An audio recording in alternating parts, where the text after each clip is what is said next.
kemi pasur dy bloqe. Njëri blok ishte vlenë 107.000 dhe Fronti Evropian ishte 137.000. Pse e them unë se vlenë e kishte legitimitetin? Nga shkaku se te... Unë e di pse e thu këto e në tema që i kemi bërë dhe ti e ke shumë gabim këtë punë, po... Fronti Evropian ishte koalicion multietnik. Do me thonë, koalicion multietnik nuk mund të kërkoj legitimitet etnik. Po. Dhe do me thonë, në basë këtij parimit, mund të deklarohet se vlenë e ka legitimitetin në momentin që ka në qeveri. E tani, për shembull, kur jemi te se pyetja ishte për bashkimin... Kristian Mickovski të na përfaqësojnë neve si kryeminist? Kristian Mickovski ka legitimitetin te Maqedonas. Se po edhe ai është multietnik. Te Maqedonasit Si e ka te Maqedonasit, edhe ai ka koalicion multietnik. Po, ai i ka fituar, ka marrë 58 vota dhe ka fituar... A ka antar turq te partia Besa? Zyrtarisht subjekt...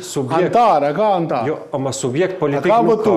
Votus mund të ketë, pa dyshim. Jo mund të ketë, ka, edhe unë edhe ti edhe kretë bota e ti. Po, mirë, po nuk ka subjekt që ka hinë në koalicion. Kjo është teza që dikush tjetër na e mbjell neve, se vota Maqedonase ka më shumë pesh, vota shqiptare ka më pak pesh. Tash ne, duke e blej këtë krahasim idiotesk, fashist, shprehimisht fashist, ne që ka bëjmë? Kur na vjen mirë, tash ne, votat shqiptare po i vlerësojmë, edhe i nënvlerësojmë votat turke, i nënvlerësojmë votat e Romëve. Jo, se i në të vlerësojmë.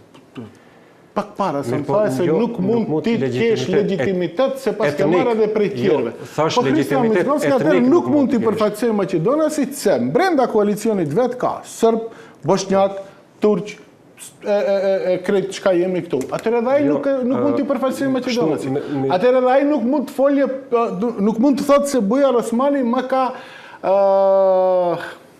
ka fut në pazar identitetin tim Maqedonas.